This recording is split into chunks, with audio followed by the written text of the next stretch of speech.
one other thing I wanted to bring up in this discussion before we're out of time, and that is the whole Christian Stellini thing. I know we've spoken a little bit about it, but I did the game, the Everton game. Which you were on one. I threw in the group chat. You were so aggressively frustrated, and I could just picture you visually matching that frustration because I was listening in the car on Sirius XM FC channel 157, and like I literally sent you messages like you are fucking on one right now. Sorry, Tim. I was so furious. At it.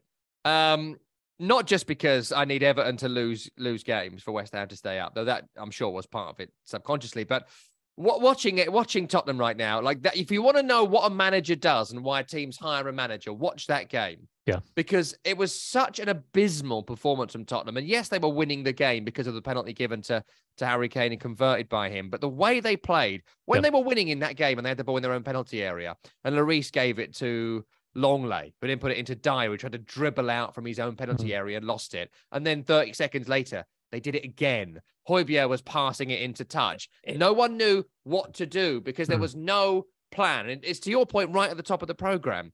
You can give the players a certain amount of leeway, but in the end, there's got to be a director of operations. If the game plan is random scrimmage, then you can allow the players to do what they want. Otherwise, someone has got to have a plan. And going back to, it ties all this together, that performance last night on Monday night. It was such a joke. It was such nonsense. It made no sense. Every single element of it was confused and confusing, even to Lucas Moura's sending off, which was just so brainless as it all was.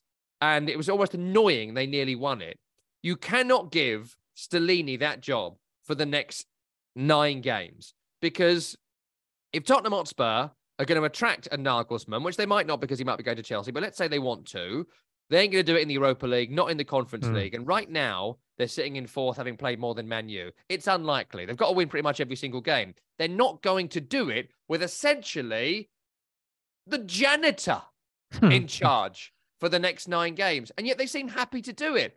That was the moment I'd have gone, Levy right then, I'd gone, right, we've got to get someone. I'd have even called bloody Allardyce, because at least somebody, Allardyce could come in and work with that team because they're already playing Allardycean football.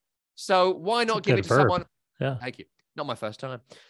So why would you let this guy, who's just not a manager, have the future of your club in the palm of his hand? Again, it goes back to why are we? Why would you allow the guy who was the number one for the manager who just walked out or you just fired to be the same? It's the same voice. It's the same vision. They're seeing the game in the exact same way. And listen, I get that it's easy. You're still paying him, so why not? You know, you're at least paying him to do something. I know that when, Conte was in Italy for the alleged surgery, that, they get dumped out. I mean, there's no track record of success with Stellini as well.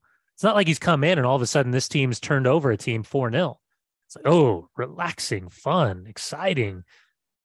Not at all. Panic mode. And by the way, quick, can we just, this whole, like, I get we do this thing where we're like, oh, I need a true number 6. I need a box-to-box 8. I need a true winger, number 7. Like, we do this thing, right, where we just like do this random descriptiveness. We're a build out of the back team.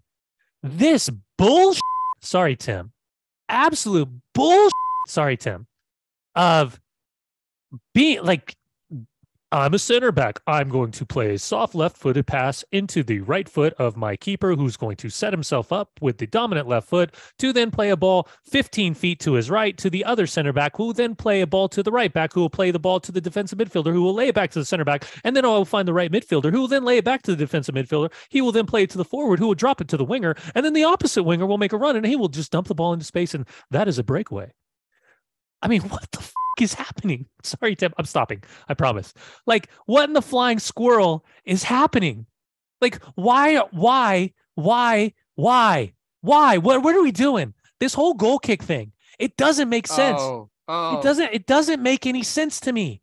Why are we doing this? Why are we watching teams that obviously are practicing their patterns of play every single week of how to build in the back. They're getting pressed to God's no end, left and right.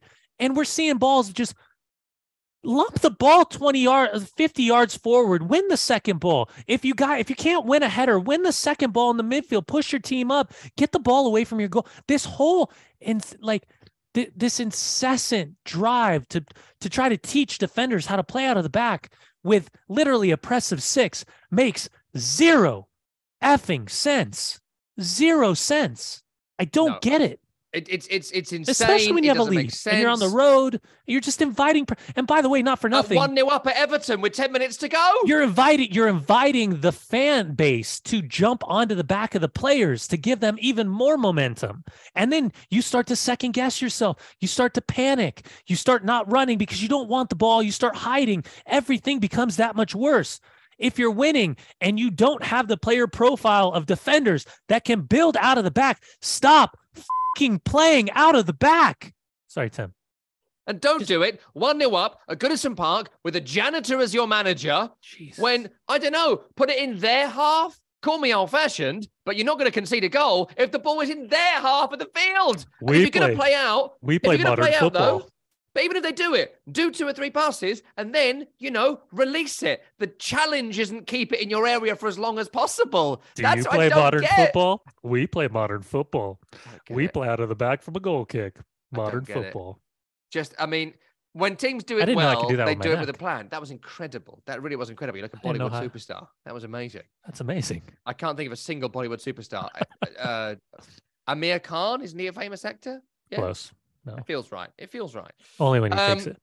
We're probably out of time. But I will say our Friday predictions came true on the Brief Friday pod. And that was pretty good. Our predictions came true 100%, including the fact that Everton Tottenham was going to be diabolical, but also super entertaining. Michael Keane, by the way. We've got no time. But Vincent Kompany-esque. Sweet Baba O'Reilly. That was so cool. That was absolutely incredible for someone who won the Golden Raspberry for worst player in the Premier League last season.